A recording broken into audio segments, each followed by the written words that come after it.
1922 ईस्वी में असहयोग आंदोलन की वापसी के साथ ब्रिटिश भारत में एक बार फिर से क्रांतिकारी गतिविधियां तेज हो गईं। प्रथम विश्व युद्ध के दौरान ब्रिटिश सरकार की क्रूरतापूर्ण दमनात्मक कार्रवाइयों के परिणाम स्वरूप क्रांतिकारी गतिविधियों में एक ठहराव आ गया था। कांग्रेस द्वारा असहयोग आंदोलन प्रारंभ किए जाने के बाद संयुक्त प्रांत, पंजाब एवं बंगाल के शिक्षित युवा क्रांतिकारियों का एक वर्ग असहयोग आंदोलन में शामिल हो गया था। कई ने अपनी क्रांतिकारी गतिविधियां थोड़े समय के लिए स्थगित कर दी थीं, पर गांधी द्वारा अचानक से असहयोग आंदोलन की वापसी से क्रांतिकारियों को अत्यंत निराशा हुई। उन्होंने राष्ट्रीय नेतृत्व की रणनीति पर भी प्रश्न खड़ा करना प्रारंभ कर दिया। उन्हें न तो स्वराजवादियों की संसदीय राजनीति प्रभावित कर सकी और न ही उन पर परिषदों का बहिष्कार जारी रखने वाले अपरिवर्तनवादियों के रचनात्मक कार्यक्रम का ही कोई प्रभाव पड़ा। उन्होंने महसूस किया कि एकमात्र हिंसक अथवा उग्र तरीकों से ही भारत को स्वतंत्रता के लक्ष्य तक पहुंचाया जा सकता है। अपने इसी संकल्प के साथ राम प्रसाद बिस्मिल, योगेश चंद्र चैटर्जी, सचिंद्रनाथ सान्याल आदि के नेतृत्व में क्रांतिकारी एक बार पुनः संगठित हुए। अक्टूबर 1924 में इन क्रांतिकारियों की एक बैठक कानपुर में हुई, जहां हिंदुस्तान रिपब्लिकन एसोसिएशन अथवा आर्मी के नाम से एक संगठन की आधारशिला रखी गई। हिंदुस्तान रिपब्लिकन एसोसिएशन ने अपनी विचारधारा एवं अपने लक्ष्य को अपने घोषणा पत्र द रेवोल्यूशनरी में अभिव्यक्त किया। उसने ब्रिटिश शासन के स्थान पर federal Republic of the United states of India की स्थापना को अपना लक्ष्य घोषित किया और इस कार्य हेतु धन एकत्रित करने के लिए क्रांतिकारियों द्वारा राजनैतिक डकैतियों को अपनी मान्यता प्रदान की। यहां मैं सचिंद्रनाथ सान्याल की आत्मकथा बंदी जीवन, अ लाइफ इन चेन्स का उल्लेख करना चाहूंगा, जिसका नई पीढ़ी के क्रांतिकारियों पर गहरा प्रभाव पड़ा। इसी प्रकार शरत चंद्र चटर्जी के उपन्यास पाथेर दबी ने भी युवा भारतीयों में क्रांतिकारी मन बनाने में महत्वपूर्ण भूमिका निभाई। हिंदुस्तान रिपब्लिकन एसोसिएशन की सर्वाधिक महत्वपूर्ण कार्रवाई लखनऊ के निकट काकोरी नामक स्थान में इसके सदस्यों द्वारा अगस्त 1925 में की गई ट्रेन डकैती थी, जिसमें क्रांतिकारियों द्वारा सरकारी खजाने को लूटा गया। इसमें राम प्रसाद बिस्मिल, अशफाकुल्ला खां, रोशन सिंह एवं राजेंद्र लाहिरी जैसे प्रखर क्रांतिकारियों के साथ कई अन्य क्रांतिकारी गिरफ्तार किए गए, जिन्हें कालांतर में काकोरी षड्यंत्र केस में अदालती मुकदमे के बाद फांसी की सजा दी गई। काकोरी षड्यंत्र में चंद्रशेखर आजाद भी सम्मिलित थे, पर वह गिरफ्तारी से बच गए। क्रांतिकारियों के इतिहास में काकोरी की घटना का एक महत्वपूर्ण स्थान है। राम प्रसाद बिस्मिल अपनी आत्मकथा काकोरी के शहीद में लिखते हैं, भारत के अधिकतर अखबारों ने हमें देश का हीरो करार दिया। अगले कई हफ्तों में युवाओं में हमसे जुड़ने की होड़ लग गई। इस घटना को लोगों ने एक साधारण लूट की तरह नहीं लिया। इसकी एक ऐसी घटना के तौर पर लिया गया जिसने भारत में आजादी की लड़ाई को एक बड़े कैनवास पर स्थापित कर दिया। सितंबर 1928 में भगत सिंह, चंद्रशेखर आजाद, सुखदेव एवं पंजाब, संयुक्त प्रांत एवं बिहार के अन्य क्रांतिकारियों के प्रयास से दिल्ली के फिरोज शाह कोटला मैदान में क्रांतिकारियों की एक बैठक हुई, जहां चंद्रशेखर आजाद के नेतृत्व में हिंदुस्तान रिपब्लिकन एसोसिएशन के स्थान पर हिंदुस्तान सोशलिस्ट रिपब्लिकन एसोसिएशन की स्थापना की गई। चंद्रशेखर आजाद, जिन्हें हिंदुस्तान सोशलिस्ट रिपब्लिकन एसोसिएशन अथवा HSRA का कमांडर इन चीफ घोषित किया गया, क्रांतिकारियों के बीच बलराज के नाम से भी ख्यात थे। नए संगठन ने समाजवाद एवं गणतंत्र की स्थापना को अपना लक्ष्य निर्धारित किया। वैसे तो संगठन के कई अन्य क्रांतिकारी भी समाजवाद की विचारधारा से प्रभावित थे, पर भगत सिंह पर मार्क्सवाद का विशेष रूप से प्रभाव था।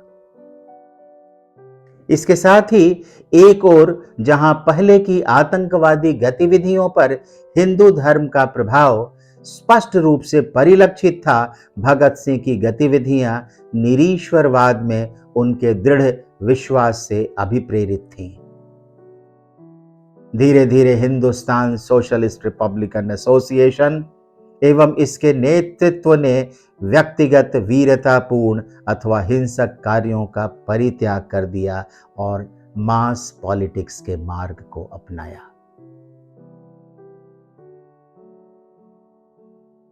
HSRA द्वारा व्यक्तिगत वीरतापूर्ण कार्य का एक प्रमुख कृत्य दिसंबर 1928 में जॉन सॉन्डर्स की हत्या था। इसका विस्तृत विवरण मैंने through the corridors of history के अंतर्गत भगत सिंह से संबंधित अपने वीडियो में दिया है, पर शीघ्र ही HSRA ने अपनी परिवर्तित विचारधारा का परिचय असेंबली बॉम्ब केस में दिया। अप्रैल 1929 में पब्लिक सेफ्टी बिल एवं ट्रेड डिस्प्यूट्स बिल के विरुद्ध सेंट्रल लेजिस्लेटिव असेंबली में बॉम्ब फेंककर भगत सिंह एवं बटुकेश्वर दत्त ने देशवासियों को सशस्त्र क्रांति का संदेश दिया। क्रांतिकारियों का उद्देश्य स्वेच्छा से गिरफ्तार होकर न्यायालय का प्रयोग एक राजनीतिक मंच के रूप में करना था। इस घटना का विवरण भी मैंने भगत सिंह वाले अपने वीडियो में दिया है। इस प्रकार यह कहा जा सकता है कि यद्यपि HSRA एवं इसके आनुषंगिक संगठन नौजवान भारत सभा की गतिविधियां प्रथम दृष्टया आतंकवादी प्रतीत होती थी, पर यथार्थ में इन संगठनों का दृष्टिकोण बड़ा व्यापक था। जैसा कि भगत सिंह ने अपने मुकदमे के दौरान स्पष्ट किया, revolution to him was not the cult of the bomb and pistol. उनका उद्देश्य भारतीय एवं विदेशी पूंजीवाद की समाप्ति के साथ समाज का संपूर्ण परिवर्तन था। वह चाहते थे कि राजनीतिक शक्ति सर्वहारा अथवा श्रमिक वर्ग के हाथों में हो। सॉन्डर्स की हत्या के लिए फांसी की प्रतीक्षा करते हुए भगत सिंह ने मार्क्सवाद का अध्ययन किया और why I am an atheist नामक एक लेख लिखा, जिसमें उन्होंने मानव गरिमा और तर्क बुद्धिवाद के आधार पर सभी धर्मों को पूरी तरह अस्वीकृत कर दिया। यहां मैं HSRA के एक सदस्य एवं क्रांतिकारी जतीन्द्र नाथ दास का उल्लेख करना चाहूंगा, जिनकी लाहौर सेंट्रल जेल में मात्र 25 वर्ष की उम्र में 63 दिन की भूख हड़ताल के बाद मृत्यु हो गई। जून 1929 में उन्हें बम बनाने के जुर्म में गिरफ्तार कर लाहौर सेंट्रल जेल में बंदी बना लिया गया था। यह कथित रूप से वही बम था जिसे भगत सिंह एवं बटुकेश्वर दत्त ने दिल्ली स्थित केंद्रीय विधानसभा में फेंका था। लाहौर सेंट्रल जेल, जहां भगत सिंह एवं बटुकेश्वर दत्त भी बंदी थे, वहां जतीन्द्र नाथ दास ने अन्य कैदियों के साथ जेल में व्याप्त भयावह स्थिति के विरुद्ध इस मांग के साथ हड़ताल की थी कि जेल में उनसे अपराधी की तरह बर्ताव न कर राजनीतिक कैदियों की तरह बर्ताव किया जाए। जेल में बंद HSRA के ये कैदी अल्प अवधि में ही अत्यंत लोकप्रिय हो गए और संपूर्ण देश उनके समर्थन में खड़ा हो गया था।